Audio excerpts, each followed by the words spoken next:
Subcommittee on Water, Wildlife, and Fisheries will come to order. Good afternoon, everyone. I want to welcome members, witnesses, and our guests in the audience to today's hearing.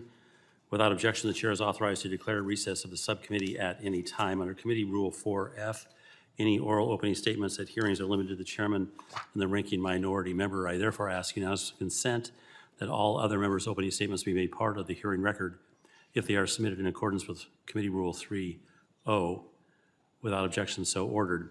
I also ask unanimous consent that the gentleman from North Carolina, Mr. Rouser, be allowed to participate in today's hearing. Without objection, so ordered. We are here today to consider 4 legislative measures. H.R. 524, a bill to amend the Coastal Barrier Resources Act to create an exemption for certain shoreline borrow sites, sponsored by Representative Rouser. H.R. 615, the Protecting Access for Hunters and Anglers Act of 2023, sponsored by Representative Whitman. H.R. 2689, the Trust and Government Act of 2023, sponsored by Representative Porter, and H.R. 2872, a bill to amend the Permanent Electronic Duck Stamp Act of 2013 to allow states to issue electronic stamps under such act and for other purposes, sponsored by Representative Graves of Louisiana. I now recognize myself for a 5-minute opening statement. Today's hearing is about protecting people's access to our natural resources and about modernizing slightly our government. Mr. Whitman's bill would prohibit a blanket U.S. Fish and Wildlife ban on lead ammunition and fishing tackle on land under the jurisdiction of the Secretary of the Interior and Secretary of Agriculture, and instead require the agency use a focused database analysis, specific and condensation in place if it is to propose a prohibition, and only if it's in conformance with applicable state fish and wildlife laws. This bill is necessary because the Biden administration, reacting to serial litigants, is suggesting a system-wide one-size-fits-all ban. Such a ban would lead on lead ammunition and fishing tackle will have serious consequences for sportsmen who contribute to conservation through their purchases. $962 million was generated and made available in fiscal year 23 for wildlife restoration through manufacturer levied excise taxes on hunting equipment such as ammunition.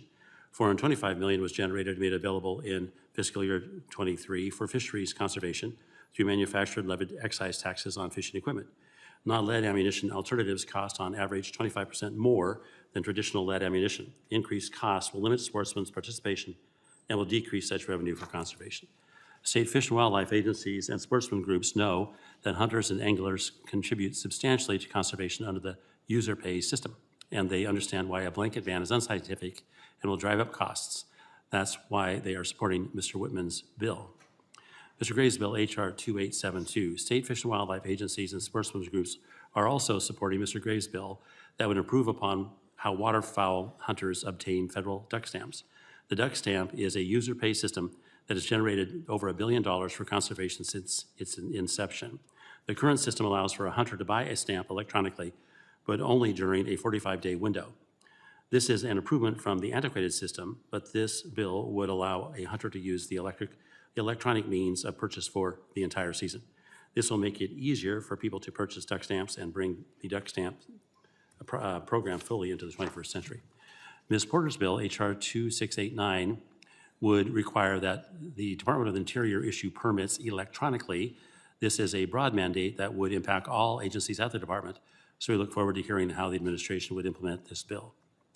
Mr. Rouser's bill, H.R. 524, would restore reason to the process of how we maintain and restore beaches. The 2021 Biden administration's interpretation of the Coastal Barrier Resources Act is limiting the ability of coastal communities to maintain beaches that are critical for habitat conservation and protection of infrastructure and tourism. Wrightsville Beach, North Carolina, for example, has been able to use the same borrow site for 60 years to maintain its beach. Now, under the Biden administration interpretation, it's left scrambling to find another, more expensive source. As we get closer to the hurricane season, communities are looking for certainty and the ability to address necessary beach maintenance. This bill would provide that certainty. I thank the members for their work on these bills and the witnesses for testifying today. I now recognize Ranking Member Huffman for his opening statement. Thank you, Mr. Chairman. So today there are 2 bills that I support. One bill that I would like to support, and I think with some technical improvements I could, and one that I unfortunately must oppose. So let's start with Representative Porter's bill, H.R. 2689, and Representative Graves' bill, H.R. 2872. Both of these would modernize permit access by allowing applicants to do more online. These bills will help improve access for applicants, ease paperwork for agencies, and promote opportunities for recreation and conservation across our country. So I'm happy to support both of these bills. Sportsmen and women are important partners in species protection and habitat conservation. Of course, the purchase of hunting and fishing permits and taxes paid on hunting and fishing equipment does help pay for maintenance and conservation of our national wildlife refuges, our public lands, and state and federal and tribal wildlife programs. However, hunting and fishing must be done in a way that encourages science-based conservation of wildlife. And that is precisely my concern with H.R. 615, which wrongfully implies that recreational access is threatened by federal, state, and local regulations that protect wildlife from lead poisoning. The bill undermines the ability of federal land managers to make science-based decisions that protect species by regulating the use of lead-based tackle and ammunition. And when many wildlife species forage for food, they inadvertently consume lead as spent shot or tackle that's left in the environment. This can lead to the accumulation of lead in animals' tissues, where it causes neurological impairment, anemia, and immune system impairment, and slowly poisons these animals until they die. When one animal dies of lead poisoning, the lead then bioaccumulates because it's in its tissue. It becomes a hazard to scavenging animals. And we see this in species like the bald eagle and the California condor. In a study from USGS, nearly half of all surveyed bald eagles exhibited lead toxicity. And the California condor was nearly driven to extinction by lead poisoning, leading the Republican governor of California at the time to implement a lead ammunition restriction in condor habitat. So some states, such as Maine, Vermont, and California, have already instituted lead ammunition and fishing tackle restrictions. This bill would make it very difficult for federal land managers in those states to simply carry out those same restrictions on federal lands. Banning lead products when we know they pose harm is not a radical idea. We have banned lead in paint, in pipes, in household items because we know that it's a serious problem. And scientists are continuing to discover further evidence of its harm to people and wildlife. There are ample alternatives to lead-based tackle and ammunition that people can use and that people do use in areas where lead is banned. No one is losing recreational activity due to lead bans, but our wildlife and habitats are safer for it. Turning to H.R. 524, the Coastal Barrier Resource Act, or COBRA. This is an example of really successful federal land management legislation. When President Reagan signed COBRA in 1982, he explained that the federal government was subsidizing risky development in some areas and subsequently was on the hook for disaster costs when storms inevitably hit these vulnerable regions. He noted that the act would, quote, halt the federal subsidy spiral, unquote, by discouraging federal investments in development on storm-prone coastal land, which, if developed, would put human lives and property at risk and cost taxpayers billions of dollars in disaster relief. And he was right. In the years since COBRA was enacted, taxpayers have saved over $9.5 billion in disaster costs alone, and the act has protected millions of acres of habitat. I will just close by noting that I'm not unsympathetic to the situation that Mr. Rouser is trying to address in his district. I would like to learn a little more about the specific issue and see if we can't find ways to more narrowly target a solution to that problem without unintended consequences that could compromise COBRA in ways that would be an unfortunate precedent and would begin to undo all of the good bipartisan progress we've had over many, many years with that important legislation. So with that, Mr. Chairman, I yield back and look forward to hearing from our witnesses. Thank you, Ranking Member Huffman. I will now introduce our first panel. As is typical with legislative hearings, the bill sponsors are recognized for 5 minutes each to discuss their bills. With us today, or soon to be joining us, and listed in order of House seniority are Congressman Rob Whitman, Congressman Garrett Graves, Congressman David Rouser, and Congresswoman Katie Porter. I now recognize Mr. Whitman for 5 minutes.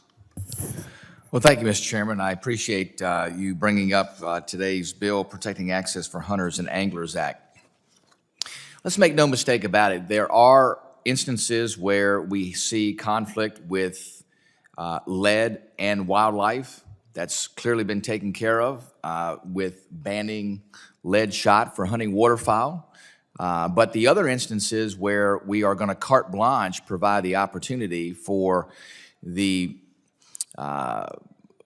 agencies to ban lead in all instances. So you're using it for fishing tackle. I haven't seen a single bit of evidence that says that a lead fishing sinker that is at the bottom of 100 feet of water somehow is going to be detrimental to the California condor. As far as I know, California condor can't dive, can't go hundreds of feet down. I have failed to see how that sort of carte blanche regulation is going to affect the assertions that the gentleman from California makes. I think we ought to make sure that decisions are made based on sound science, where there is a relationship between the use of lead, whether it's for ammunition or for fishing sinkers, or for that matter, for lures. Remember, a lot of fishing lures use lead. It's used in a number of different circumstances. To just carte blanche say that we are going to allow agencies to ban lead across the spectrum just doesn't make good sense. And remember, there are revenues generated from the sale of these fishing lures, from this ammunition, that go to support wildlife. So making good public policy decisions requires that we actually have some thoughtful limits on the Secretary of Interior and Secretary of Agriculture that would arbitrarily, under this current law, make rulings on hunting and fishing materials. It also keeps the cost of those from skyrocketing. I mean, all of those are about also access for hunters and fishermen. We want to make sure that they're able to enjoy the outdoors, making sure too that they have access to these affordable materials for fishing is incredibly important. I would prefer that we use lead for fishing lures and for bullets versus tungsten. I would prefer us use tungsten in our fighter aircraft versus for fishing sinkers. Just doesn't seem to be a thoughtful use of those materials, especially since those critical minerals are in short supply. And by the way, where we have an administration that also wants to ban the mining of those materials. So we're going to be competing between fishing sinkers and materials for jet aircraft or for commercial aircraft. I certainly hope that that's not where a public policy is going with this. So, Mr. Chairman, today is an opportunity for us to hear about how do we make sure we make thoughtful, science-based decisions on how we allow different materials like lead to be used in fishing tackle, in ammunition, in ways that are not harmful, that don't create risks to humans or to animals. I think that we can do that. To me, it's a very thoughtful way to go about that. This bill allows us to make sure that there are the necessary science-based guardrails on how these decisions are made. So with that, Mr. Chairman, I thank you for the opportunity, and I encourage my colleagues to support the Protecting Access for Hunters and Anglers Act. Thank you, Mr. Whitman. The chair now recognizes Ms. Porter for 5 minutes. Thank you very much, Mr. Chairman. A 21st century nation deserves a 21st century government. Whether you're Democrat, Republican, or independent, we all benefit when government works the way it is supposed to. But too many federal agencies rely on outdated systems not designed for the people that they are supposed to serve. This leaves millions looking for help, stuck in a tangled web of confusing application processes, clunky government websites, and poor customer support. Long delays and processing times often follow, adding to the frustration that millions of Americans feel. It's why so many of them turn to us, their member of Congress, for help. Our casework teams work hard every day to cut through the red tape, but it shouldn't have to come to that. When we fail to modernize government, we're wasting tax dollars on inefficiencies, and we're plunging America's low trust in government even lower. That's why I proposed the Trust in Government Act of 2023. This bill would require over 24 federal agencies, including those in the jurisdiction of this committee, to modernize how they bring their services to the American people. It outlines over 30 reforms to reduce waste, improve confidence in government, and get our tax dollars to work better for us. These reforms codify and build on President Biden's Executive Order 14058, signed in December 2021. They touch on everything from reducing passenger wait times at airports to creating a centralized system for student loan repayments. I applaud the administration for prioritizing a government built for the people, and I'm happy that many agencies are complying with the executive order and making significant progress on these reforms. Now, we need to codify the executive order to keep customer experience at the forefront of our government. This is something we should be able to agree on regardless of party affiliation, and that's why I'm happy and grateful to see real interest in this from across the aisle. The portion of the bill relevant to today's hearing is a provision to modernize the federal permitting process. It would require the Department of Interior to create a centralized electronic portal for accepting and processing permit applications. Republicans' #1 priority this Congress is permitting reform. And let me tell you, we are not going to get the efficiency that both sides of the aisle wants while protecting the environment unless we bring permits online. My bill would create the central repository that would get the process moving faster. It doesn't require the department to bring all of its wide-ranging permits online at once, but it would create a one-stop shop and get it scaling across the Department of Interior. How do we know that this is possible? The executive order is already working. The U.S. Fish and Wildlife Service has brought over 80 types of permits online. So expanding this platform to be open department-wide should be a no-brainer. This simple move would increase public transparency and reduce the amount of paperwork mailed to the agency, helping to reduce processing times. At a time when debate around permitting reform has become so charged, it is really encouraging to see Republicans and Democrats can find something to agree on. It's going to take all of us to modernize public service and fix this crisis in government confidence. I encourage my colleagues on both sides of the aisle to support this legislation. I yield back. Thank you, Ms. Porter. The chair recognizes Mr. Rouser for 5 minutes. Thank you, Mr. Chairman, and I thank the ranking member. I appreciate the opportunity to highlight the importance of H.R. 524 to amend the Coastal Barrier Resources Act to create an exemption for certain shoreline borrow sites. Now, Wrightsville Beach, which is in my district, serves as one of North Carolina's most popular beaches, hosting visitors from all across the country and driving significant job growth and economic activity for our local communities. We also count on a strong, robust coastline as the first line of defense against powerful storms, and it's worked by limiting the amount of flooding and damage inflicted. Now, for years, the process of replacing the sand on Wrightsville Beach, or beach renourishment as we say, has worked exceptionally well from all perspectives. As we all know, most beaches naturally erode over time. In the case of Wrightsville Beach, when the sand is added to the shore, it solidifies the dunes and berms while protecting the property behind it. Over time, the sediment, guided by the current, deposits sand from the beach to Mason Burr Inlet, just to the south. Abigail, can you come and show everybody where? No? Come down here. Point to where Wrightsville Beach is. So there's Wrightsville Beach, Mason Burr Inlet, point to that. That's where Mason Burr Inlet is. So that's where the sand naturally migrates to, and then the sand's taken from the inlet and put back on the beach. I just wanted you to see the visual because it really helps. Now the green area here, which I'm going to talk about in a minute, is the Cobra Zone. So I just want everybody to get a feel for what I'm describing. So every 4 years, the U.S. Army Corps of Engineers dredges the inlet that you're looking at right there of its extra sand and returns it to Wrightsville Beach. Now for decades, for more than 50 years in fact, Mason Burr Inlet has served as a reliable, ecologically friendly borrow site for Wrightsville Beach. Now, as you know, Cobra zones were established by the Coastal Barrier Resources Act of 1982. This law prohibits the federal government from direct or indirect investment in these zones as established by the U.S. Fish and Wildlife Service.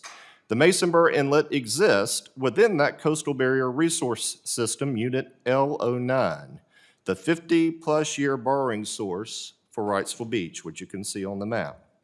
With enactment of the Coastal Barrier Resources Act, an exemption was later made administratively to permit Wrightsville Beach to continue to use this borrow site.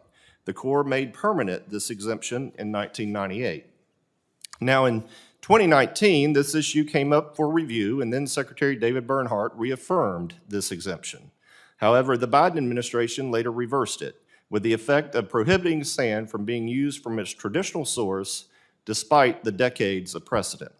Now, as it currently stands, Wrightsville Beach is long past its due date for much-needed renourishment. Seasonal storms have caused flooding to occur more quickly and more easily than in the past. In fact, if Wrightsville Beach experiences one more major storm, the devastation to property could be catastrophic, costing taxpayers as well as the National Flood Insurance Program significantly more. And as you can see from the picture behind me, if you could show the escarpment photo, just hold it up there. That, at the very top, is a bench. So you can see how much the sand has eroded. It's quite remarkable. Now show them the picture with you, Abigail. Oh, you didn't bring that one. Okay. Well, anyhow, the point there is there's a tremendous amount of sand that has been lost. And the only option left is to use an offshore bar site, but this will only disrupt the natural flow of sediment deposit, disturb the current ecosystem, and cost significantly more.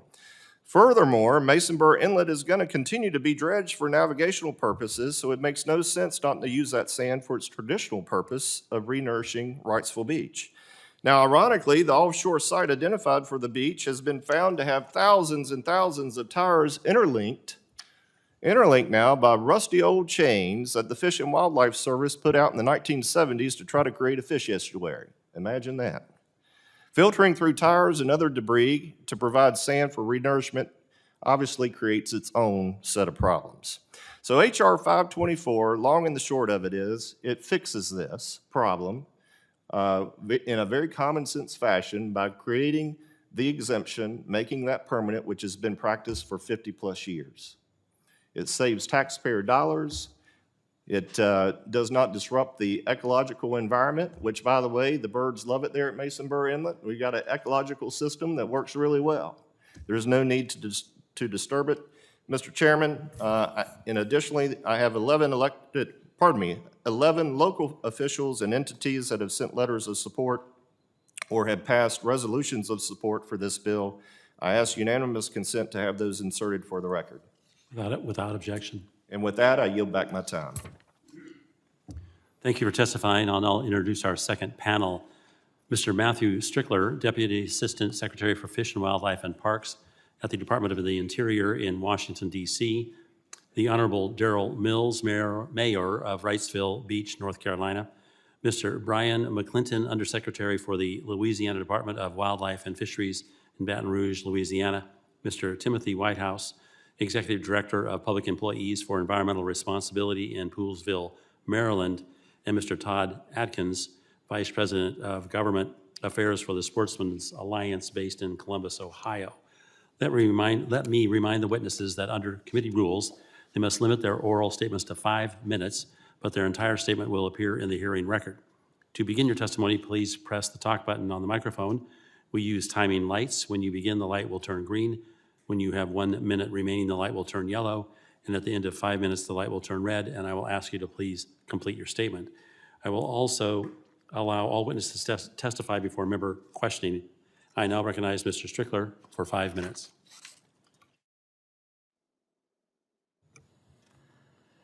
Good afternoon, Chairman Bentz, Ranking Member Huffman, and members of the subcommittee. My name is Matt Strickler, and I serve as Deputy Assistant Secretary for Fish and Wildlife and Parks at the United States Department of the Interior. Thank you for the opportunity to testify today on 4 bills related to wildlife conservation, hunting and fishing, and delivery of government services. The mission of the U.S. Fish and Wildlife Service is working with others to conserve, protect, and enhance fish, wildlife, plants, and their habitats for the continuing benefit of the American people. That mission drives the service's position on these bills, which I will discuss briefly. I'll begin with H.R. 524, which would amend the Coastal Barrier Resources Act, or COBRA, to create an exemption for certain shoreline borrow sites. When President Reagan signed COBRA into law in 1982, the statute designated relatively undeveloped coastal barriers as part of the Coastal Barrier Resource System. COBRA restricts federal subsidies that encourage development in these risky areas that are vulnerable to storm damage and erosion. These sites serve as natural storm buffers, provide habitat for fish and wildlife species, support recreational and commercial fisheries, improve water quality, and provide tourism opportunities. It's important to note that COBRA does not prohibit activities such as those contemplated in the legislation before you today. States, localities, and private entities are free to use their resources to fund such work, but COBRA protects federal taxpayers from exposure to the great risk and expense of developing in these hazard-prone areas. H.R. 524 would amend COBRA to allow the use of federal funds to dredge sand within the system and use that sand for beach nourishment outside the system. It's counter to the purposes of COBRA, not only because of the direct impacts to fish, wildlife, and their habitats, but also because of the potential to disrupt sediment budgets along barrier island chains and make these areas less resilient to coastal hazards. For those reasons, the administration cannot support the legislation as written. The administration also opposes H.R. 615, which would prohibit the Department of the Interior and Agriculture from banning or regulating the use of lead ammunition or fishing tackle on federal lands and waters. The service recognizes the crucial role sportsmen and sportswomen play in protecting and managing our nation's wildlife resources. Nearly 80% of service stations currently offer hunting or fishing, and we continue to look for new opportunities. With that said, we need to be cautious about lead in the environment. We have known for decades that lead poses risks to fish and wildlife, and research shows that ingested lead from carcasses of hunted wildlife is negatively impacting raptors, including bald and golden eagles across the country. If the best available science shows that lead is harming fish or wildlife in the National Wildlife Refuge System, the service needs to retain the flexibility to protect the American people's interest in fish and wildlife and their habitats. We recognize the concerns of some of our partners over a transition to non-lead ammunition and tackle, particularly with respect to availability and affordability, and we are actively discussing the issue with the community, including through the Association of Fish and Wildlife Agencies and the Hunting and Wildlife Conservation Council. The service is committed to following the best available science and ensuring an open, transparent, and inclusive public process to inform future policy decisions. Regarding H.R. 2689, among its provisions relating to other federal agencies, the bill directs the Department of the Interior to design and deliver a centralized electronic permitting system. Since fiscal year 2020, the Fish and Wildlife Service has been developing such a system called ePermits. Currently, ePermits has more than 50,000 user accounts with 85 different permit applications, and additional development of the system is planned through fiscal year 2028 as we look to build that out. Look forward to working with the bill sponsor and the subcommittee to learn more about this legislation and how the service can contribute to increased trust in government. Finally, the administration supports the goals of H.R. 2872, which would allow states to issue federal duck stamps for the entire hunting season. We would fully support this bill with some technical changes to address copyright issues and to protect duck stamp artists, as well as issues with stamp distribution. Thank you again for the opportunity to testify before the subcommittee today. I look forward to your questions, and I'm happy to provide any additional information you may need on the administration's positions on these bills. Thank you. Thank you, Mr. Strickler. I now recognize Congressman Rouser to introduce our next witness, Mayor Darrell Mills. Well, thank you, Mr. Chairman. It's a great honor and pleasure to have my friend and the mayor of Wrightsville Beach, Darrell Mills, here to testify today, who has been a resident of Wrightsville Beach for a long time, in fact, grew up there. And anyhow, is a great citizen, a great mayor serving in his second term. And I present to you Mayor Darrell Mills. Mr. Mayor, you're recognized for 5 minutes. Thank you, Chairman Bentz, Ranking Member Huffman, members of the committee. I appreciate the opportunity to come before you and speak in support of H.R. 524 relative to amending the Coastal Barrier Resources Act. Since federal funds have been first available, which was in the 1960s, to spend to protect coastal areas, Wrightsville Beach has been the beneficiary on a 4-year cycle of those funds. That has allowed Wrightsville Beach to protect valuable coastal infrastructure, property, indeed life. In over 50 years of these cycle events, as Congressman Rouser has ably described, there has been no evidence of any detrimental impact on the ecosystem around Masonburg Inlet or the sound areas around Riceville Beach. None. The interpretation of COBRA the recent interpretation of COBRA, which prohibits us from using Masonburg Inlet, is part of a broad sweeping, you can't do this approach. I recognize in some places that may be appropriate. But we have over 50 years of active, ongoing activity that shows it's not the case for us. There's no evidence. To the contrary, Masonburg Inlet is actively used for fishing, boating, swimming, and the Audubon Society has a huge bird sanctuary right there beside it. It is not negatively impacting anything from an environmental point of view, which is, as we have already said, one of the main goals of COBRA. We don't argue with that. We support that. We very much cooperate with Audubon and their bird sanctuary. A significant part of their sanctuary is on our property. Our dredging, which again we've been doing since 1960s, has not affected that at all. There's zero negative environmental impact. The other concern, as ably described by Mr. Strickler, is cost. These events are expensive, but they serve a valuable purpose. They protect valuable infrastructure, valuable property. Your Army Corps of Engineers does an economic analysis every time a beach nourishment event is on the horizon. Wrightsville Beach, continually, every time, is at the top or near the top of that return on investment. The return on the federal dollars spent is significantly higher than many projects that you continue to fund. I'm not saying that to criticize those projects. I'm saying that to reinforce that the concern about the expenditure of federal funds, and I'm a taxpayer, I share that concern, is being well spent at Wrightsville Beach. The cost of these events, as we have now discussed with the marine dredging contractors that do this work and have been doing this work every cycle, we're looking at doubling or tripling or even more what it costs us to get the sand out of Masonburg Inlet. So if you want wise expenditure of federal funds, don't go sending us miles offshore.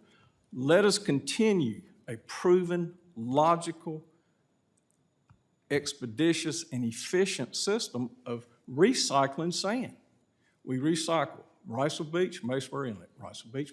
It's worked beautifully for over 50 years at much less cost than going offshore. Couple that with the unknown of mining sand out in the ocean. How will that affect the ocean floor? What's the impact on marine life? We don't know. It's an unknown. What we do know is it has not impacted Masonburg Inlet and the ecosystem there. We know that. We've got decades of proof. So I implore you, I ask you, I request from you respectfully to support H.R. 24. It's the smart thing to do. I thank you for your attention and for your time. Thank you, Mr. Mayor. I now recognize Mr. Brian McClinton for 5 minutes. Thank you, Chairman Bentz, Ranking Member Huffman, members of the subcommittee. My name is Brian McClinton. I'm the Undersecretary for Louisiana Department of Wildlife and Fisheries. I'm here today to talk about H.R. 2872. I'm going to offer sort of a state's perspective or just our state's perspective. And also, as an Undersecretary, I'm the CFO of Wildlife and Fisheries. So I'm coming to this more of a finance and funding than the biological implications of this. Just for a little history, the federal duck stamp program was signed into by Franklin Delano Roosevelt in 1934. As mentioned earlier by the chairman's, generated over $1 billion of wetland habitat restoration and protection. You know, that happened actually 3 years before the first wildlife restoration. Pittman-Robertson Act was signed in 1937. And so that act was one that established excise tax on guns, ammunition, later amended archery into that. And that money's allocated to the states. I can't tell you how important that grant program is for the state of Louisiana. Our Office of Wildlife uses that to manage the 1.5 million acres that we provide the public. We use it to implement our education courses, hunter education and other. We use it to run our forestry program in private lands. It is, in the match that's used by that is the hunting licenses that come from the users within the state. So we are user supported, and anytime we can make their lives easier and give our gratitude for their support, that's important to us. I will tell you, in the 15 years I've been at Wildlife and Fisheries, only twice have we had general fund from the state to supplement our operations. We try to be self-contained. We try to do things on ourselves. So for that reason, we've been technology forward. We have an application that's available that shows all your hunting and fishing licenses, your hunter education, your boater safety course. It even has offshore fishing permits, and you can even track your deer, turkey harvest tags or harvest reporting through that app. The one thing that we're not allowed to do is the federal duck stamp, because of the current way that the electronic duck stamp is postured. We became members of this program in 2014. You buy the stamp online through our vendor. It goes to a contracted, it's called Amplex. They mail you the stamp. The receipt that you get from us is good for 45 days. When you receive the actual stamp, you're to sign it with an ink pen across the face and carry it on your person. It's a great program. It's done a lot of good things, but we would like to be able to have this thing to be able to offer that to our hunters, those people, the convenience of having everything in one spot. So what HR 2872 does is it takes that 45 days and extends it throughout the season. It requires that the stamp is still sent to the individuals, and that's important because every single art collector, every single waterfowl hunter, every single person that supports conservation of this stamp will get that stamp. So the artists that are putting their names out there and supporting one of the oldest wildlife restoration program I'm familiar with is still having that same exposure, and it protects the heritage of that program. The other thing is, even if you're in Louisiana and we have an electronic stamp now, if you don't want to use an electronic stamp, you can still go to the post office. You can come to our office. We'll sell you the actual stamp. It doesn't degrade the validity of the actual stamp as well either. So it simply is a convenience for those people that want to utilize it. But what's really brilliant about this legislation is it's voluntary. So if the states that do not use electronic stamps are not compelled to do so, they can continue to operate the way that they are, and those that choose to already have that, it just gives them a little bit of feather in their cap for their users that support their programs as well. I'm here representing Louisiana, but this legislation goes well beyond our borders. We have Association of Fish and Wildlife Agencies, all 4 flyway councils, Delta Waterfowl Foundation, Ducks Unlimited, and Congressional Sportsmen's Foundation all support this legislation. And I sort of feel guilty being here today because those guys have been meeting on this, talking about this topic for some time. And I feel like I'm kind of standing on their shoulders, and I hope this testimony does justice to the work that they've been doing over the years, trying to develop a program that will benefit the users, but also protect the heritage of the federal duck stamp program. So I'd like to thank Mr. Graves, Congressman Graves, for introducing 2872. I'd like to thank the chairman again, the ranking member, for having me here. I'll happily answer any questions you have, and thank you for this time. Thank you, Mr. McClinton. I now recognize Mr. Timothy Whitehouse for 5 minutes. Yes, thank you, Chairman Bentz, Ranking Member Huffman, members of the subcommittee. I appreciate all the hard work this subcommittee does on the difficult issues you face, and I welcome the opportunity to offer our perspective on the bills before us. My name is Tim Whitehouse. I'm the Executive Director of Public Employees for Environmental Responsibility. We're a national environmental group located in Silver Spring, Maryland, that works with current and former public employees to improve the environmental and public health outcomes of the agencies they worked with or are currently working with. I'm here to speak in favor of HR 2689 and HR 2872, and to offer our opposition to HR 524 and HR 615. We oppose HR 524 because it would allow federally subsidized sand mining in the coastal barrier resource system. This will cost taxpayers millions of dollars, harm critical coastal habitats, and reduce resiliency in coastal communities. For communities that need sediment placement on their beaches and coastlines outside the CBRS, there are alternatives, perhaps not always the best, but there are alternatives to receiving federal subsidies to use sand that is mined in CBRS areas. The CBRA is the only federal law designed to reduce coastal development by prohibiting most federal expenditures that support and fund coastal development.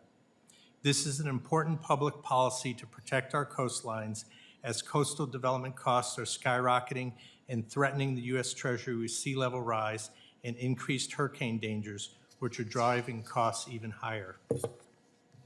We also oppose H.R. 615 because it would effectively bar the secretaries from being able to protect and steward the lands and wildlife under their purview. We now know that there are virtually no safe levels of lead in the human body and in most cases in wildlife. It is well documented how lead ammunition in the human body and in wildlife can affect both our development and the development and well-being of the wildlife around us. There are alternatives to lead ammunition and tackle that are becoming widely used in the United States, Europe, and elsewhere, including on federal lands. We believe the Secretary should make the final decision about whether to bar the use of lead ammunition in the units they manage, based upon the public input and consultation and the science that they received during that process of determining whether this type of ammunition and tackle is allowed.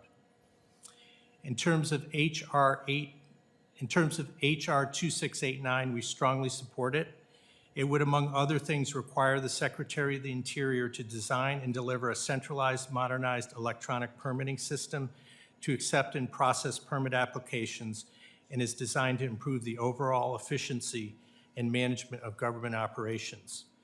Given the world's rapidly changing technological landscape, the public expects federal agencies to keep up with the private sector and how it interacts with the public, such as how it provides the public with information and allows access to information, as well as how it accepts and receives information, such as permit applications from the public.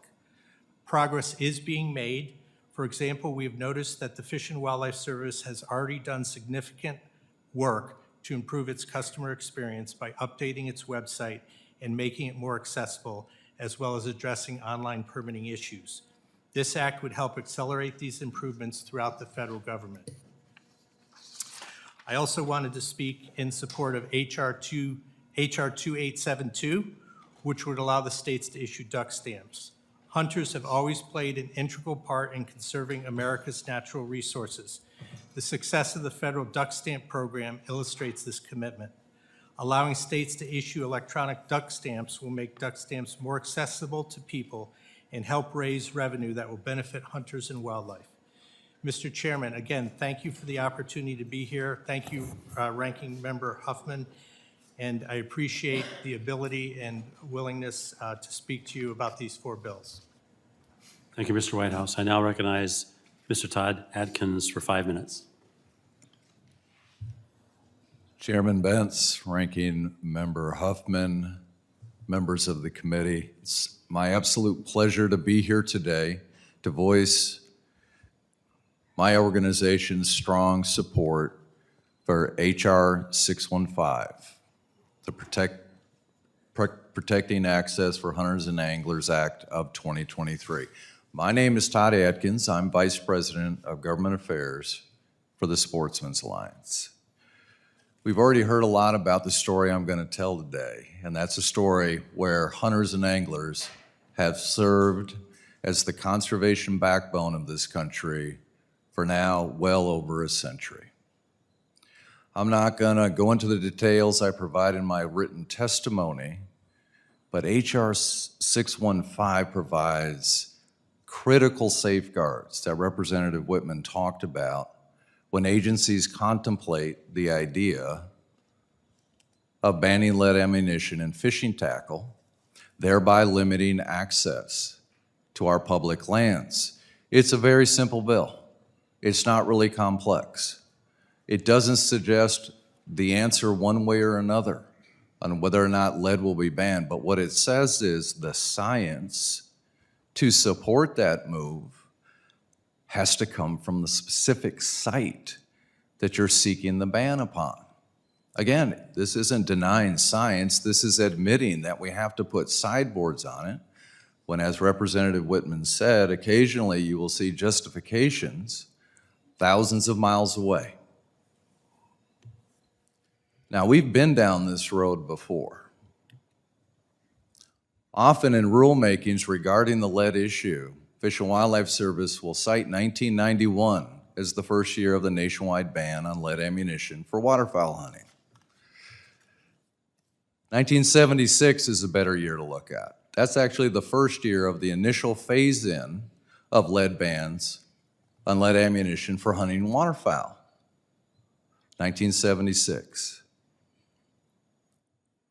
I lived through two of the phase-ins, both as a recreational hunter in my home state of Michigan in 1977, and as a professional hunting guide on Maryland's Eastern Shore years later. I can tell you what the community said. And I know members of the community that left the field. Now, I'm not saying that that issue is dispositive one way or the other, but what I'm saying is Representative Whitman's bill puts these critical sideboards on this decision-making process so that we know when we limit access by limiting hunters because of rising costs, that decision is made with clear science of evidence that is occurring at the site where we actually have a concern. You look at duck hunter numbers in this country beginning in 1976, a terrible slide in duck hunting numbers, waterfowl hunting numbers took place.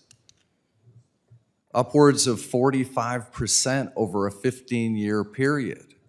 Now, right, that's anecdotal evidence. There were lots of reasons that waterfowl hunters left the field. We understand that.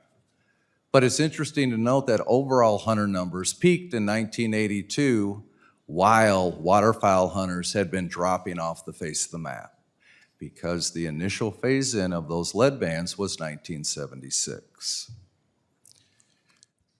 HR 615 is really important. And when we look at the most recent hunt-fish rule, the station-specific rule, where Patoka River National Wildlife Refuge was the initial refuge that will implement the lead ban in 2026, managers at the site within their environmental assessment point out we are aware of no problems associated with lead exposure on this refuge over the last 20 years. So what HR 615 would do in that case, instead of citing to the best available science from thousands of miles away, it would simply say, let's establish science here at Patoka Refuge before we implement a policy that we know will discourage and stop hunters and anglers from going afield. Many witnesses today have talked about the financial contributions made by hunters and anglers in this country. We can't imagine the system we have now without them. So our recommendation is, this is why HR 615 should be supported, is that we have to put careful safeguards around this question. It's not about whether or not lead is toxic. That question's been answered. It's whether or not lead is a specific problem at a unit of public lands where we know we have to make a decision, and sometimes that decision will be difficult. Thank you for your testimony, and I want to thank all the witnesses for their testimony. I'll now recognize members for 5 minutes each for their questions. Begin by recognizing the Chair of the Natural Resource Committee, Bruce Westerman, for 5 minutes. Thank you, Chairman Bentz. Thank you to the witnesses for being here today to talk about some very important legislation that I know is not only important to me, but many members of Congress. And as we think about Mr. Whitman's bill and Mr. Adkins, as you laid out in your testimony, sportsmen and women contribute hundreds of millions of dollars each year to wildlife conservation through the Pittman Robertson and Dingle Johnson programs. And we also know that from past experiences that when the cost of sportsmen's activities go up, participation goes down, kind of a supply and demand principle, which will inevitably have consequences for wildlife conservation funding through decreased license sales and reduced purchases. In your opinion, do proponents of lead bans have viable alternatives to offset the loss in revenue from decreased sportsmen's participation? Part of the problem is they won't talk about that as clearly as they need to. While we understand that increased costs will drive people from the field, that just has to be accepted as true. What the percentage is unclear at this point. But when you look at some of these regulatory proposals, they pass over it. Well, we did that with duck hunting, and there's still duck hunters around. I believe because of the effects that any increase in costs will have on hunters and anglers, the financial backbone, we have to spend some time with that question and not just suggest that everything will remain static and everything's going to be fine and the world won't change. We know it will change if you increase costs. And because of many of the issues that have already been raised, most of the lead ammunition used now, the vast majority of, is recycled material, whereas copper, tungsten, all of these other materials have to be mined. Whether or not they'll be banned in the future, we don't know, but the costs will go up. It will drive people from the field. Price of gas will drive people from their cars. It just will happen. So we ask, frankly, Fish and Wildlife Service or any of the regulatory agencies, spend some time on this question because the impact on Pittman, Robertson, and Dingle Johnson might be very significant.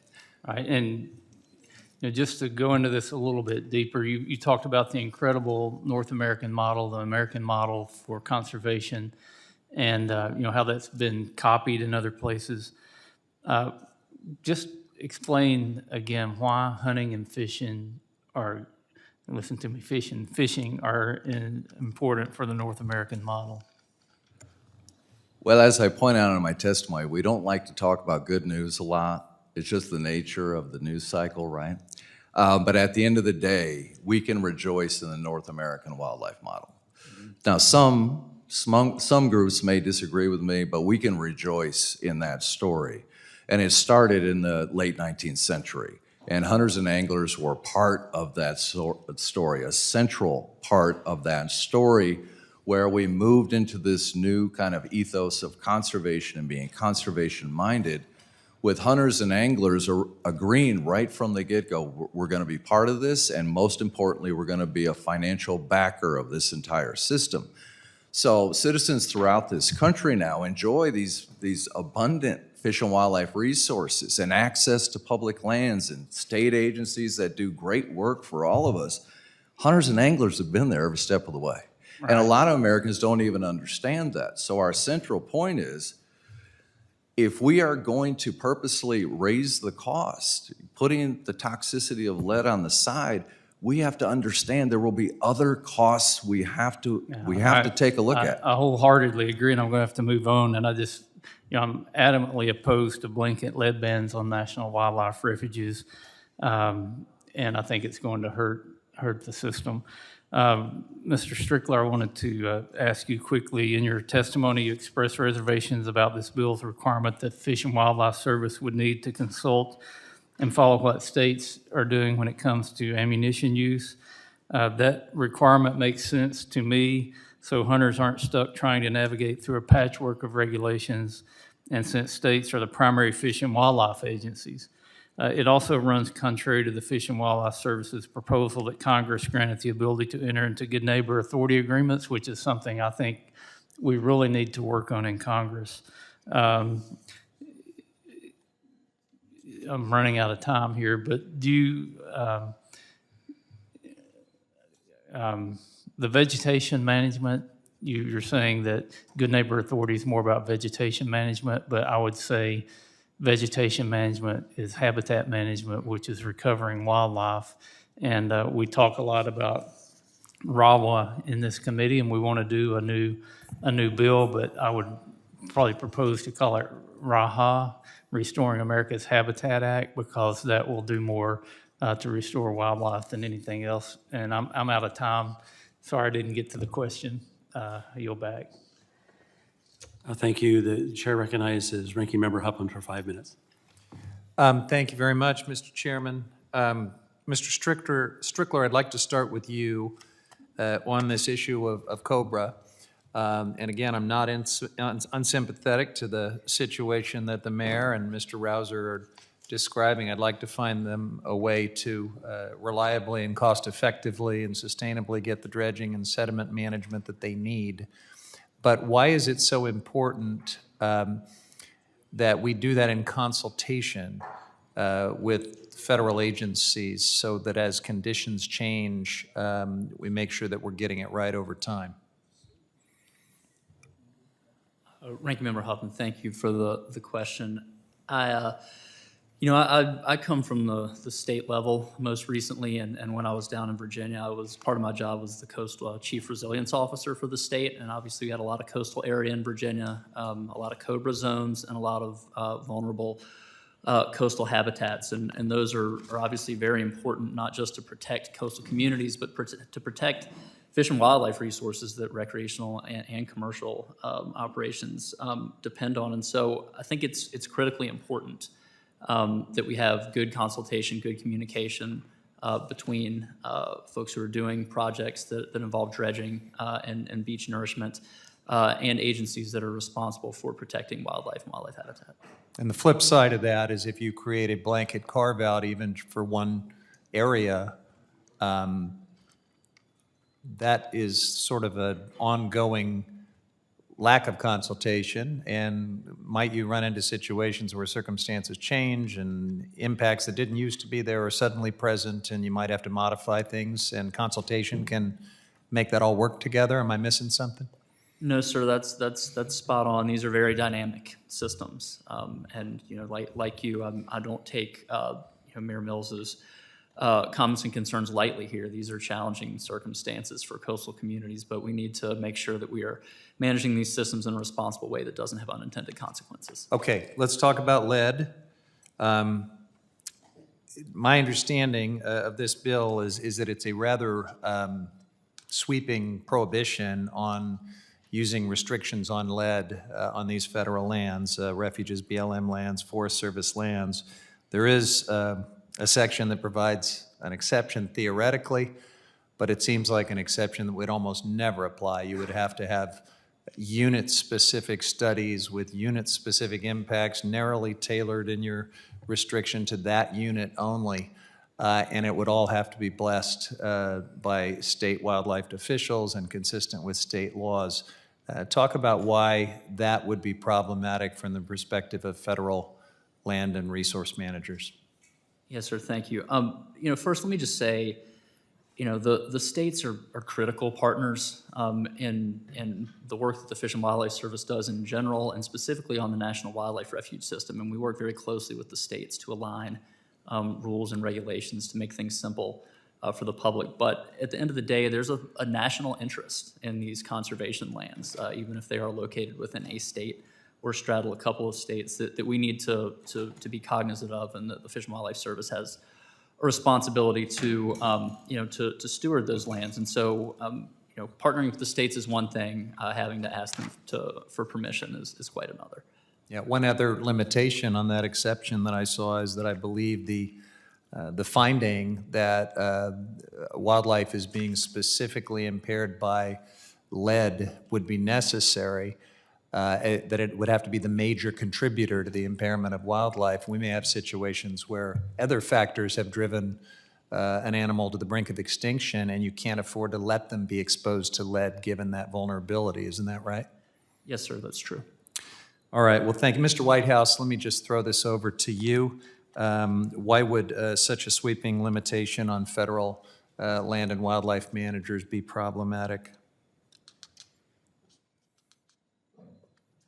Thank you, Ranking Member Huffman. From our perspective, I think there is no national lead ban on hunting on federal lands. And from our perspective, the federal land managers and the federal agencies should be the ones to determine, based upon public input, how to manage that land. And as you mentioned, the studies that this bill would require just cannot be done. It would be impossible, given the parameters of those studies. I thank you, Mr. Chairman, and Mr. Chairman, I would like to, as I yield back, just enter into the record a recent study involving, well, maybe not so recent, I think it's from 2003, but involving mortality of common loons who were exposed to lead fishing weights. Mr. Whitman is absolutely right that condors aren't known to dive. I think we can stipulate to that. But loons are, and this study showed that loons exposed to lead fishing weights had 50% mortality in the adults. And the funny or gross thing about it, depending on how you look at it, is condors will eat a dead loon. So I will just request unanimous consent to enter this into the record. Without objection. Thank you. Thank you. The chair recognizes Mr. Whitman for 5 minutes. Thank you, Mr. Chairman. I want to thank our witnesses for joining us today. Mr. Strickler, I want to begin with you. You do have a state background. You talked about the importance of state inputs. Let me go back to 2010 and 2012 when the EPA entertained 2 petitions for the banning of the production and sale of lead-based ammunition and fishing tackle and denied both of those. Do you believe the U.S. Fish and Wildlife Service then disagrees with the EPA's determination on denial of those ban on lead ammunition and fishing tackle? Congressman Whitman, it's good to see you. Thank you for the question. Fish and Wildlife Service, I don't believe, would disagree with that. It's not in our purview, and certainly the manufacture of items isn't something that we have jurisdiction over. Okay, so you're not in opposition to their denial. Second of all, you talked about the importance of state inputs, obviously coming from a state level. Do you believe then, based on your experience in Virginia, that you were in agreement with a one-size-fits-all, so something that may be adversarial to Virginia's interest in protecting its wildlife? Do you believe then that a national standard imposed on Virginia, you would have been in agreement in your role there as Secretary of Natural Resources in Virginia, that a federal rule dictating something to Virginia that was against its interest, you would have been in favor of that? Congressman, speaking hypothetically, I think if there was something that we determined that was against our interest in Virginia, certainly we would have something to say about that with the Fish and Wildlife Service. And I think we maintained a very good relationship between DWR and Fish and Wildlife when I was there, and so certainly would expect for our concerns to be heard and have a legitimate conversation about it. So now within that context, within looking at it and saying, hey, states' ideas and thoughts about federal regulation should have a role, it should be in some congruence with what states give input to the federal government. As U.S. Fish and Wildlife, and you point in here that you're looking to input from, you speak about one particular body, didn't speak about any others, and there are a lot of others out there that are commenting on this, the Hunting and Fishing Conservation Council, which is a federal advisory council that's appointed by the U.S. Fish and Wildlife Service. So obviously it is somewhat myopic in its scope. That is only one viewpoint. Can you give me this perspective then? So that's the place where you're going for input. First of all, I want to know where are the other places that you're getting input from? And based upon hopefully a broad perspective of input and placing the value on states' perspective on this, especially as it relates to instances where lead is specifically of issue in their state, lead fishing tackle and lead ammunition. Can you give me an instance where the U.S. Fish and Wildlife Service has not promulgated a regulation based upon input from user groups, from constituents, from stakeholders, from states, in relation to the perspective of what you speak about the importance of state input, and then at least the only single entity that you pointed to that you're seeking input from? So give me your perspective about how those things come together. Congressman, thank you for that. That's a very important question. I apologize when I made my opening statement. I meant to also say, and I thought I did, but I apologize if I didn't. We're working actively with the states on this through the Association of Fish and Wildlife Agencies. There's a separate subcommittee set up that Fish and Wildlife Service and AFWA leadership are working together to talk through the issue of lead broadly. And it's not just about regulation, it's about voluntary approaches and incentives and things like that. And so I think there is really good communication there, and we absolutely want to, we value the state's input on this and certainly want to continue working with them. Can you give me an instance where the U.S. Fish and Wildlife Service has gone to public notice on promulgating a regulation and based upon input from stakeholders or states or others has not promulgated that regulation?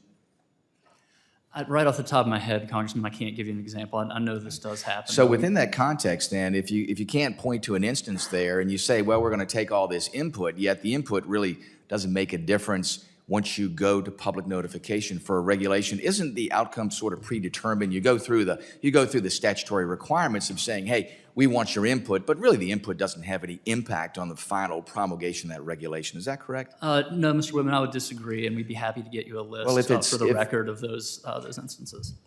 But if you disagree, then you should be able to point to an instance where at some point the public input has actually had an impact on the regulation. Either it changed or you didn't promulgate it.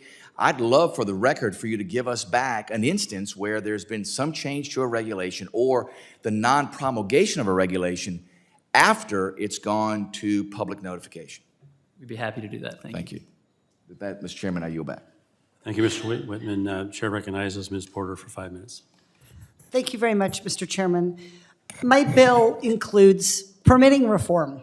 Yes, I'm a Democrat willing to talk about one of Republicans' favorite issues. That's because my bill identifies an area where we can cut through the partisan noise to solve a problem and deliver better government.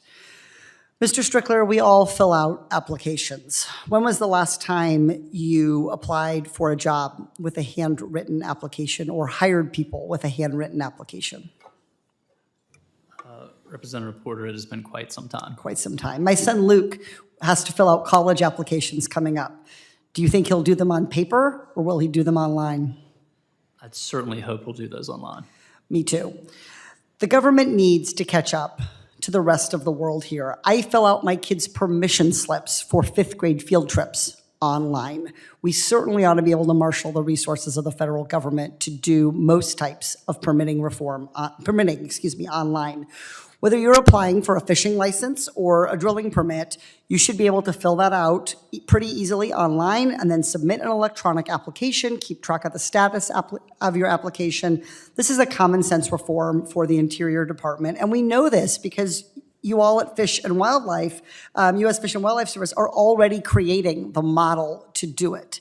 Mr. Strickler, can you describe in a little bit more detail the Fish and Wildlife Service's e-permitting system and the functions it offers? I know you mentioned it in your testimony that you have 50,000 users. I would love to hear more about what it's doing, what its scope is, and what its potential for expansion is. Yes, ma'am. Thank you for the question. The Fish and Wildlife Service, I think, has a really good story to tell on e-permits. We have brought a lot of things online, from ESA-related permits to migratory birds, to Marine Mammal Protection Act related permits, and it's working very well. We still have a long way to go, as you mentioned. We've got 85 permits that are in that system already that we can handle electronically.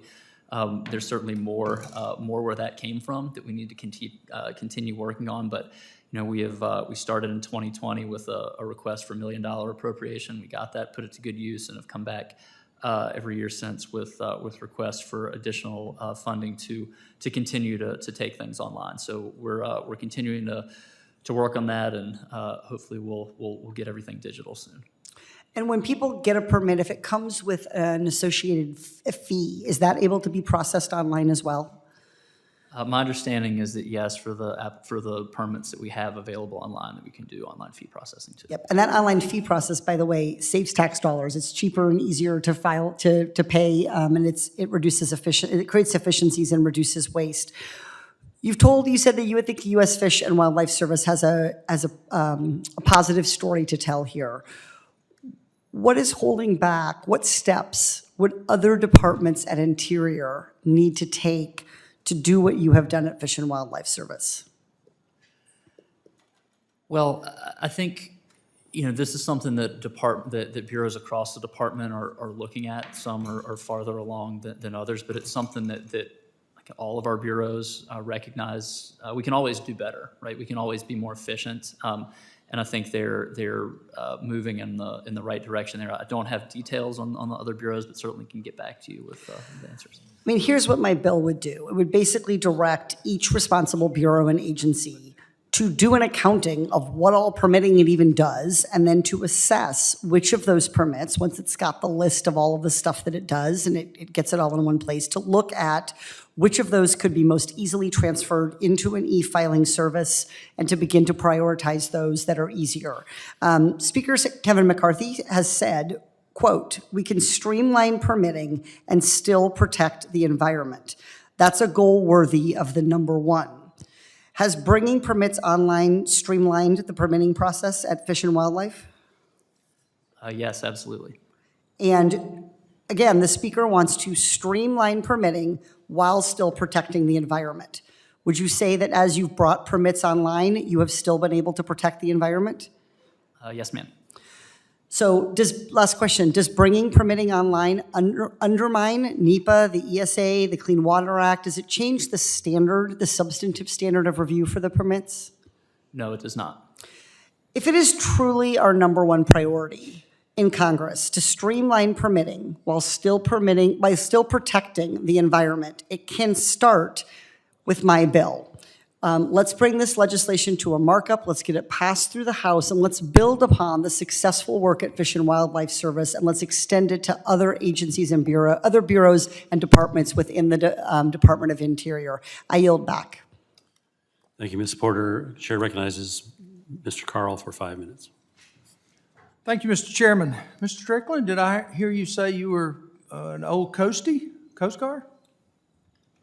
No, I didn't serve on the Coast Guard. Okay, No, sir. I'm sorry. I heard Coast Guard a while ago. I was going to thank you for your service.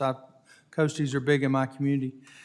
In your opening statement that I'm reading here, you said the impact of lead, ammunition, and fishing tackle on fish and wildlife health is one such that threatens that we are closely tracking.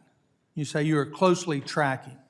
My question is, today's May the 10th, 2023, how many condors have died from lead poison? Congressman, Documented cases that have died from lead poison. thank you for the question. I'll have to get back to you with the answer to that for the record. I don't know that. How many eagles have documented died from lead poison? I don't have a specific figure to give you. You say you're closely tracking it here. You don't have the numbers, you have no idea?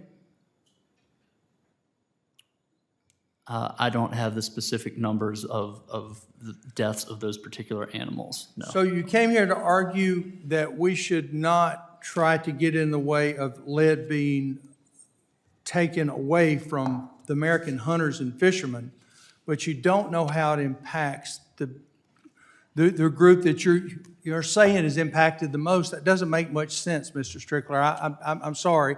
I realize I'm a little slow sometime, but how can you defend something when you don't know what you're defending? Well, Congressman, I beg to differ with that. I don't think I need to know those exact numbers off the top of my head. Well, I in order to disagree with say you, and that I there are think most of the significant people. impacts on I the wildlife disagree with you, and I species think that most of the people that are going to be impacted by this disagree with you too. I think this is just another bite of big government. It's just another bite. All we want to do is we'll start tighten down. I'm from the part of the country that we raise our kids hunting and fishing, and we're very proud of that. Because during that time of hunting and fishing, we're talking about life. We're talking about events that have happened in my life that you want to pass on to your kids. It is part of our American heritage.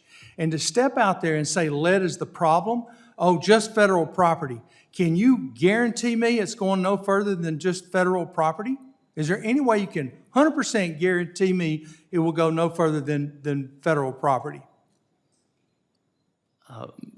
Mr. Carl, thank you for the question. There are no plans that I'm aware of that the Interior Department or any other federal agency is looking to regulate lead anywhere. Trust me. I'm from the government. You can trust me. I'm just telling you, that is such BS. I'm smart enough to know if you're going to control guns, you cannot control guns. You cannot mandate guns, but what you can mandate is the ammo. And that's what this lead bill is after. I'm sorry, that's my personal feeling, and I'll take it to my grave. But if you can control the lead that goes in those bullets, is you get it overpriced where the average person can't afford it, and that will be the ultimate case right there.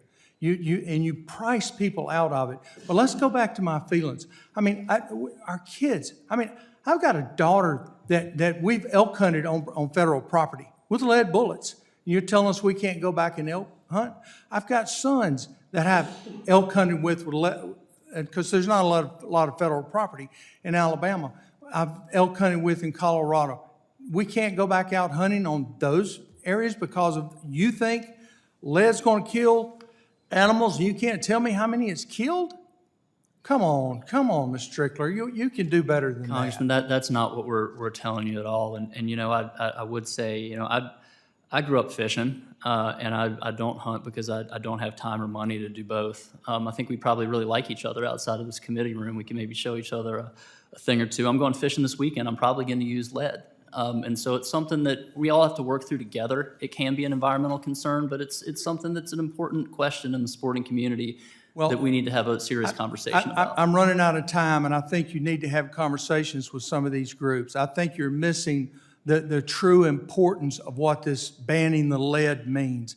It is our heritage that you're fooling with, and I will fight it to the last breath I've got. And I'm sorry, but that's the way I feel, and I'd love to get with you afterwards, and we'll talk on it one-on-one. Thank you, sir. Thank you, Mr. Chairman. Thank you, Mr. Carl. The chair recognizes Ms. Gonzalez-Colon for 5 minutes. Thank you, Mr. Chairman, and thank you all the witnesses for coming here today. Deputy Assistant Secretary Strickler, the Coastal Barrier Resources Act requires the Secretary of Interior to review the maps of the coastal barrier resources system at least every 5 years and make, in consultation with state, local, and federal officials, any minor and technical modifications to the boundaries of the units as necessary to reflect changes that have occurred due to natural forces. However, a recent General Accounting Office report found out that the department has failed to meet this requirement. For example, I believe that the last review and publication of the updated maps for all coastal barriers resource systems units in Puerto Rico occurred in 2016. So I understand that in response to that report and recommendations, the U.S. Fish and Wildlife Services developed and completed a strategy in January 2022 to guide its mapping review efforts through fiscal years 2025. So my question will be, what is the strategy and the efforts to service the service is pursuing to comply with these requirements to review and update the coastal barrier resources system maps every 5 years? Representative Gonzalez-Colon, thank you for the question. You're correct that Fish and Wildlife Service last completed a 5-year review between 2014 and 2016 for about 90% of the CBRS. That included maps for units in Puerto Rico, and then we rolled the remaining map review into the Hurricane Sandy mapping project that is currently pending before Congress. You're correct that in response to the 2021 GAO report, Fish and Wildlife Service developed a strategy that included updating every CBRS map every 5 years. We are working to update and continue working on that strategy annually with level funding and personnel in the office. We anticipate being able to complete that by the end of 2026.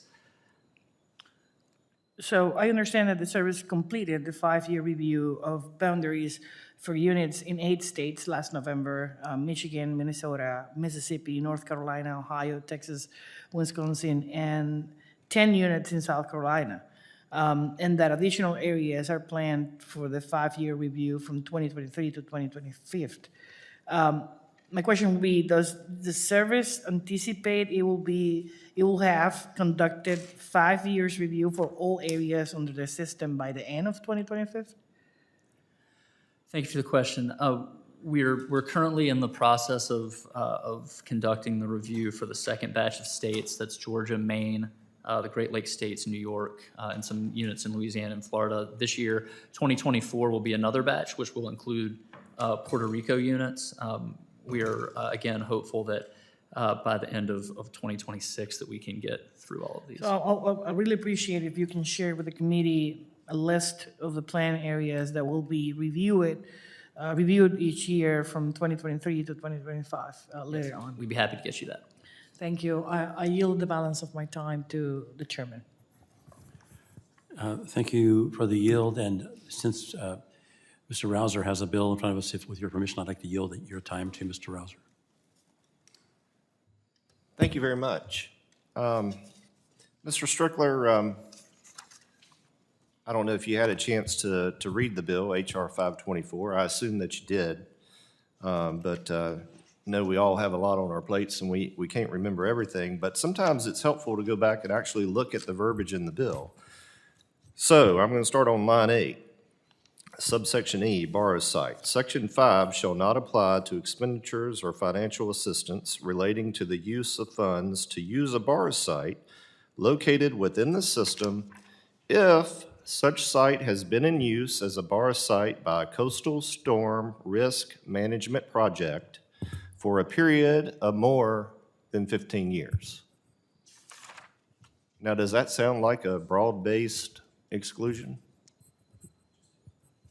Representative Rouser, thank you for the question. We are not 100% sure how many units this would apply to, but I understand the intent is for it to not be broad-based. Well, that's exactly right. And we've done a little research on it. Now, our numbers may be slightly off, but thus we can tell there'd be 3, perhaps maybe 4 beaches total that this would apply to. Now, let me ask you this. So if I change the number from 15 years to 45 years, how do you feel about that? Will the administration support that? Thank you for the question. We'd have to go back and check and see what the implications of that change would be. Let me ask you this. Mr. There's Rouser. thousands and thousands and thousands of tires. Mr. Rouser, Yes. I'm sorry that time's expired, but we're going to come back to you, of course. With that, Chair recognizes Mr. Lamalfa for 5 minutes. Thank you, Mr. Chairman. For Assistant Secretary Strickler, your testimony stated that H.R. 615 on the Hunters and Anglers Act would, and quote, prohibit the Department of Interior and Agriculture from banning or regulating the use of lead ammunition or fishing tackle, this legislation, unless the Secretary can demonstrate with field data that lead ammunition or tackle is driving a decline in the wildlife population at that unit of federal land or water. So it seems in the statement that you're framing the requirement for policy decisions to be based on data and science to be a bad thing. For example, in my district where the Klamath River flows and other rivers, we're constantly dealing with politicized science that uses facts which haven't been peer-reviewed as the basis for water policies, and in this case on Klamath, removal of 4 dams. So we have to be really careful on what science, what extent it is, how many people have even done it, and evidence that the basis of these policies will have, very real consequences for my constituents and others, like in this case. So why shouldn't the government, in this case, have to gain proof, like are the lead levels actually affecting the wildlife we're talking about in these units? Why shouldn't government have to show through data that there's an effect before it jumps in with the policy action?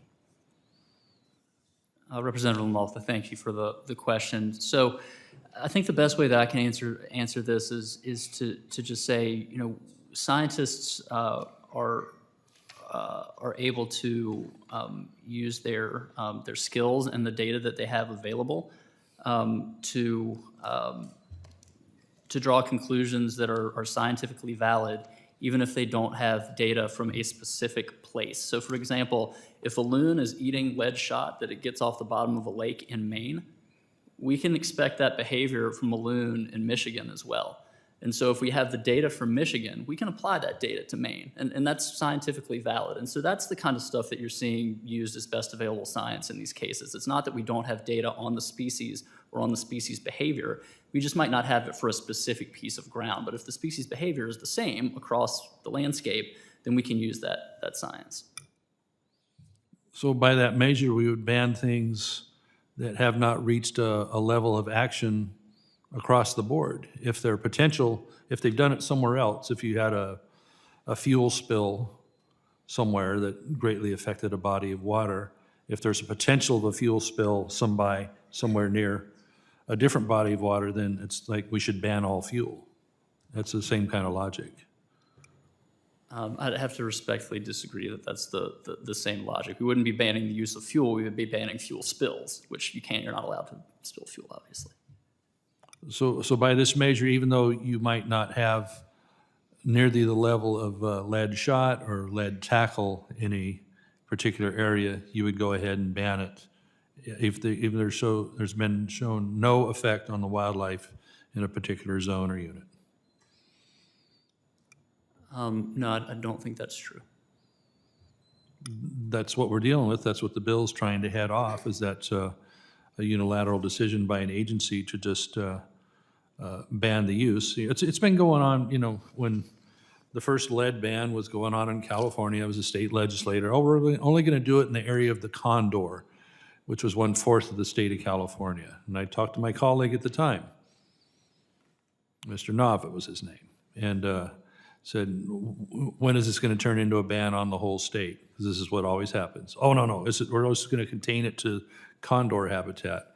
Soon it became a ban in the whole state. And so here we go. We're going to have a broad ban on something that hasn't been shown in any particular area or in a particular area where a ban would take effect, just have that power in place. That's the effect. You don't agree with that? I can't, I can tell you that that's not, I'm not sure I'd completely follow, but no, I mean, we are certainly not, Should we just looking ban to all use- lead? Just ban all lead shot, ban all lead tackle? That's certainly not the policy that the Department of the Interior to ban all lead shot. It's effectively doing so. So I yield back, Mr. Chairman. Thank you, Mr. Lamalfa. Chair recognizes Mr. Rouser for 5 minutes. Thank you, Mr. Chairman, and my apologies, I didn't realize that my colleague had lent me some time there. I thought I had a full 5 minutes, so my apologies there. But to finish up where I was going, Mr. Strickler, obviously, I represent a lot of constituents that are very frustrated about this particular issue. Wrightsville Beach is incredibly important to our local community, our local economy. They're way behind on their beach renourishment cycle because of this snafu, which in my opinion is totally and completely unnecessary. And the offshore site that has the sand that is for best use for the beach is immersed with thousands and thousands and thousands of tires, we're told. The Army Corps of Engineers has been out there. They know what's there. They didn't realize it was there until they started looking at it. So thousands of tires interlaced with old rusted chain. My question is, what's the Fish and Wildlife Service going to do to clean all that up? I really don't like the idea of these thousands and thousands and thousands of tires sitting out there interlinked with a rusted chain. Again, this was supposed to be some type of fish estuary that Fish and Wildlife Service was trying to create back in the early 70s, mid-70s. And yet, it's making it very, very difficult if we were to use that offshore bar site, tremendously more expensive to sort through all that, put sand on the beach without, the worry and concern, obviously, that you're going to have tire bits all over the place. So, the Fish and Wildlife Service put it out there. I think there's a lot of folks like me that would like the Fish and Wildlife Service to clean it up. Representative Rouser, thank you for the question, and with great trepidation, because I never want to disparage my friends at the State of North Carolina Division of Marine Fisheries, but I believe that was one of their artificial reef projects gone awry. So we would love to see that cleaned up too. I think that's unfortunate, and we know a lot more about building artificial reefs than we all did in the past, and certainly Fish and Wildlife Service is not suggesting that those items get put on a beach. So, Mr. Strickler, going back to Mason-Burr Inlet, does it make any sense to you that inlet's going to continue to be dredged for navigational purposes, but yet you cannot take the sand and put it back on the beach? And let me ask you this question. Let's assume we're using the offshore borrow site, and that sand goes on the beach, and then that migrates down into the inlet. What's that going to do to the ecosystem? I mean, I think the whole purpose of COBRA is to protect the ecosystem, not disrupt it. Is new sand going into that inlet, isn't that going to disrupt the ecosystem? Congressman, thank you for the question. I'm sorry, would you mind just repeating the first part of that for me again? I'm sorry, I'm not stalling, I just want to make sure I got it right. Well, the first part is it's being dredged for navigational purposes. Okay, so I just Does want it does it not just make common sense to take that sand that's already being dredged and put it back at its original source from whence it came? Yes, sir, and I just wanted, that's what I wanted clarity on. My understanding of the Coastal Barrier Resources Act is that there is already an exception in it for federal navigation projects. So if there's dredged sand for navigation being dredged out of a channel, even if it's in a COBRA zone, then it can be put on a beach that's outside of the system. We'd be happy to get back to you with more details on that with certainty, but my understanding is that material can be used. Well, maybe your understanding is based on the exclusion that's been in place for all these years. It's the reason why it's been done for 50-plus years. No, sir, I believe those are different circumstances. Well, they obviously, if you come to Wrightsville Beach and you get in a boat and you go down there, you'll see exactly what I'm talking about, and you'll understand why the residents are so upset about this action that's being taken or not taken in this case. The fact of the matter is that sand that's being dredged is the sand that came from the beach and the sand that really needs to go back to the beach to preserve the ecosystem. That's the bottom line. That's why it's been done for 50-plus years. With that, Mr. Chairman, I see my time is expiring, so I yield back. Thank you, Mr. Rouser. The chair recognizes Mr. Graves for 5 minutes. Thank you, Mr. Chairman. Mr. Chairman, first of all, I want to thank my friend from North Carolina. I've actually been down to his beaches, and I appreciate him bringing this up. I appreciate all of y'all being here today, but I'll also tell you that in previous life, I've done more restoration work than every single one of you combined times 100. And what Mr. Rouser is trying to do is he's trying to simply take a resource and prioritize it. Trying to make sure that if you have, just like you want to prioritize your resources, whether it's money, fresh water, in this case it's sand, a resource, making sure that you're investing in a way that results in the best outcome. And some of our arcane laws that require that we are not allowed to touch certain borrow resources, it doesn't make sense. And in many cases results in worse ecological productivity, worse outcomes, worse resiliency. This is just something that provides flexibility. Mr. Rouser's been a leader on this, and I appreciate it. But I want to go to Secretary McClinton. Thank you for being here. Really good to see you again. Yes, sir. Mr. Secretary, in Louisiana, if I wanted to get a fishing license, state or federal, if I wanted to get turkey, deer tag, if I wanted to get alligator tag, can I do that online? Yes, sir. Sorry. Thank you, Congressman Graves. Yes, sir. All that can be purchased online. Okay. And right now, I can purchase an electronic duck stamp. Is that correct? Online? Yes, sir. Okay, but there's a problem or an imperfection in that my electronic approval has a shelf life, and then the physical stamp comes in and is supposed to be the remainder of the season. Is that correct? That is 100% Okay, correct. so what happens in a scenario whereby my electronic stamp expires and I don't have my physical stamp yet? Well, then the system is broken down and not given the hunter what the expectation is. The 45 days should be enough for the contractor to get that to you.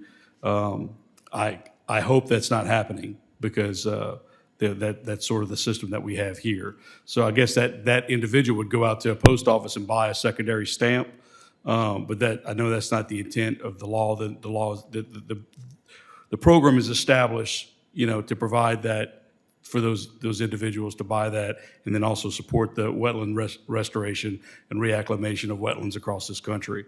So, Which has provided over $1 billion in wetlands restoration funds. But so back to my scenario. So if I go out and I go buy, I go on my phone and I buy an electronic stamp, and 45 days have passed and I do not get my physical stamp, which I've spoken to people this has happened to.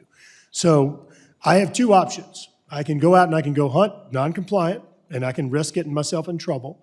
Or I can go pay a second time and get a physical stamp while I wait for my second physical stamp to come in the mail. Those are my two options, right?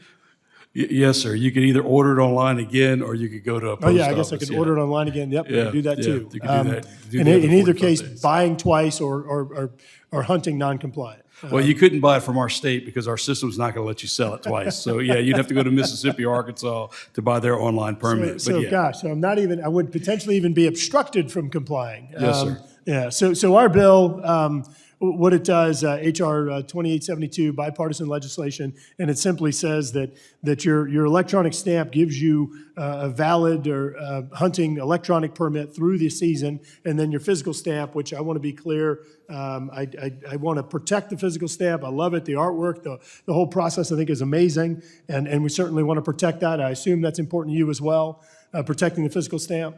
yes, sir. It's like we said earlier today in the testimony, it's to me, it's the longest running conservation program I'm aware of. And so protecting that and keeping the integrity for the artists that participate and for that program is very important. So your bill does that, and it's very, Okay, and Thank so you. our bill would simply allow for your electronic stamp to give you the permission to hunt through the entire season. Your physical stamp would be mailed after the season. Therefore, you don't have people having two validations at the same time, ensuring that you continue getting the revenue into the trust fund that goes for wetlands restoration purposes, and ends up being a win-win because it's easier to comply. And again, still preserving the stamp, still getting the resources, and sort of like world peace here, right? Yes, sir. All right, good deal. Yeah. Please. I didn't say in my testimony, I wanted to say that this legislation is just, to me, it's a sincere thank you to those people that have supported us and supported these programs over the years. So thank you. Well, look, I want to thank you for working with us on the legislation, and just like we talked about earlier, every year I get my electronic fishing license, and anything else I want to go do, I do it online. It's easy, and I think this one just brings this one, because it's a federal stamp. We've got to change the federal law to bring it to allow you to be able to offer it through the season online. So I appreciate again y'all's help. I want to thank all the witnesses for being here. Again, thank my friend Mr. Rouser for helping to address coastal resilience issues. Mr. Chairman, yield back. Thank you, Mr. Graves. I recognize myself for 5 minutes.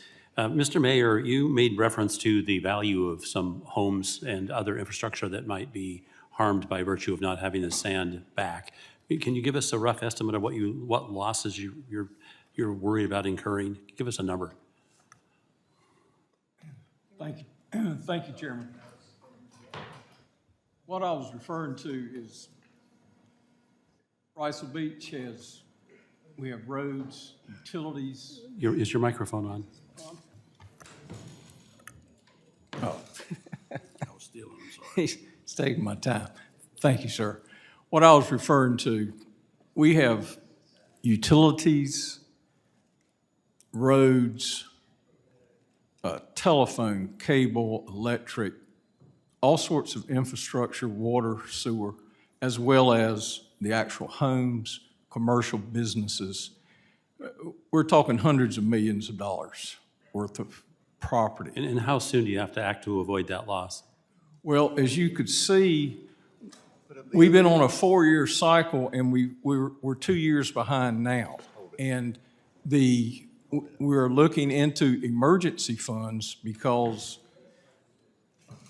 just beyond where you see the pile of sand behind, that is, property is just beyond that. You're looking into emergency funds because you have to come up with the amount in excess of that which is normal for what you've been spending.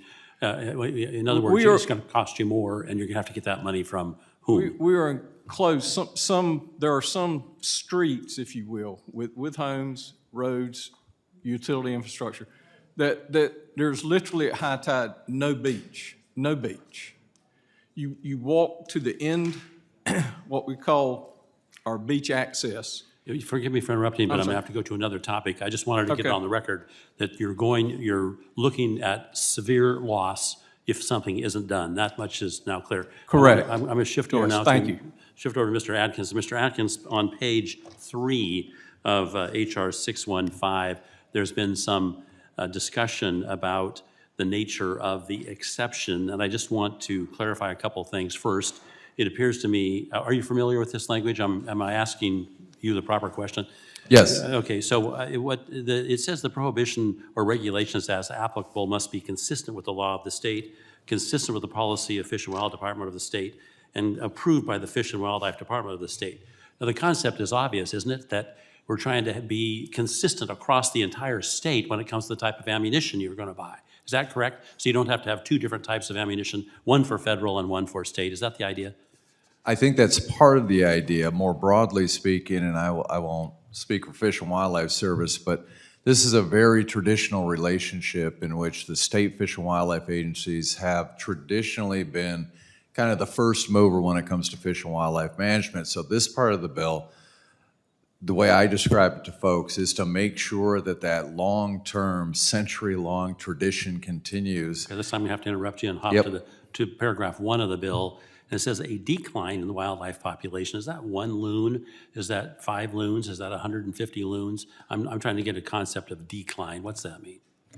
It's part of the problem with the scientific question here and why 615 is so important. By restricting these questions to the unit in question and requiring science to apply to that unit in question, then we can protect, right, that access for hunters and anglers instead Okay, of... let's go back to, forgive me for rushing through this, but it says primarily caused by, the decline, whatever it is primarily caused by. We lawyers look at those kinds of words different than most others. And so does that primary mean the major cause? Does it mean it has to be the reason for the decline, or it can be one of many reasons? I think what's important here is that it is an identifiable cause and not a theory. My brief review of this suggests that lead as a cause is generally, quote, negligible, end quote, whatever that means. But what I'm trying to get at here, this exception looks like it does work. And is that your opinion, that this was carefully crafted, not something just slopped together to try to create an argument? I called it in my written testimony elegant simplicity. This was carefully crafted to address the principal problem with the approach taken by many of the agencies right now. Very straightforward, very simple to simply ask that the science we're going to utilize to kick hunters and anglers off the landscape is actually directly tied to the unit under consideration. And thank you for your patience and my questioning with that. I recognize Congresswoman Luna for 5 minutes. Thank you, Chairman. Beach renourishment plays an important role in coastal communities. My colleagues in North Carolina's bill highlights the complex nature of these projects and how important they are for communities and critical wildlife. One example in my district is the Sand Key Beach Renourishment Project that is up for renourishment next year in Pinellas County, Florida. The erosion of beaches like Sand Key can be devastating because it leaves infrastructure prone to flood damages, which negatively impacts the local economy, and it also demolishes many habitats that endangered species and threatened wildlife require. As my colleague from North Carolina knows from the projects in his district, like Wrightsville Beach Renourishment Project, the Army Corps of Engineers plays an integral role in a lot of these projects. Unfortunately for my district, the Sand Key Beach project is being stonewalled by the Army Corps of Engineers, and just last week, the Army Corps in DC denied a waiver from their local Army Corps office, who actually performs the project, to move forward with the project using temporary easements as they've been using for the past 3 decades. In other words, the Army Corps is holding our beach renourishment hostage in exchange for full relinquishment of property rights from every single homeowner anywhere along the Sandkey Beach renourishment project. It is clear that they are not interested in protecting Pinellas County from storm damage, nor protecting the habitats of threatened and endangered species. Instead, these bureaucrats are more interested in strong-arming private citizens over their property rights and playing politics with projects like Sandkey that are integral for the safety and success of people in Florida, as well as other coastal communities. My question is for you, Mr. Strickler. The erosion of shorelines affects natural resources, energy, defense, public infrastructure, and tourism. How has the Department of Interior worked to address the erosion along our nation's coastlines, beaches, barrier islands, and wetlands? Representative Luna, thank you for the question. And while I'm not familiar with the case that you raised in Pinellas County, I can say that the U.S. Fish and Wildlife Service has a very active role in coastal resources management. The Coastal Barrier Resources Act is a really good example of that by keeping natural intact coastal barriers there to help protect communities that are adjacent to or behind them. We save a lot of taxpayer money, and we are able to prevent additional development in harm's way. We also have a coastal program that helps restore coastal habitats like mangroves, salt marsh, dune systems, et cetera. Certainly, there's plenty of work to be done there. NOAA also has a role to play, but we use the resources that Congress gives us to make progress on that front as well. How long on average does it take the Department of Interior to provide all necessary permits, for example, like Sandkey, where sand placement is critical for restoration of endangered habitats? Again, I'm not 100% familiar with that. But just like in general for the permitting process? I hate to be flippant, but it depends on which permits, right? So we have Migratory Bird Treaty Act permitting, we have Endangered Species Act permitting, we have Marine Mammal Protection Act permitting, and so we obviously try to do these as quickly as we can, including through the electronic permitting process that we talked about. Can you address the one for endangered species? Because that would be one that is more specific to my region. Yeah, so I'll have to get back to you specifically on a number. It's not days, right? It usually takes several months to get these things turned around. But depending on the circumstance, right? If you have, are using some of our flexible tools like habitat conservation plans, et cetera, under the Endangered Species Act, some of those permits are quicker, and so we try to figure out ways to do that efficiently. Okay. Honorable Derry Mills, Army Corps has demonstrated a pattern of reinterpreting the law for erosion control projects across the country. So from 1998 until 2021, the Corps interpretation of the Coastal Barrier Restoration Act allowed federal money to be used to move sand from an inlet to the inlet beach. Until 2021, their interpretation basically had changed. This is similar to how the Corps interpretation changed for Sandkey project. How has this bureaucratic policy change obstructed these erosion controlled beach projects?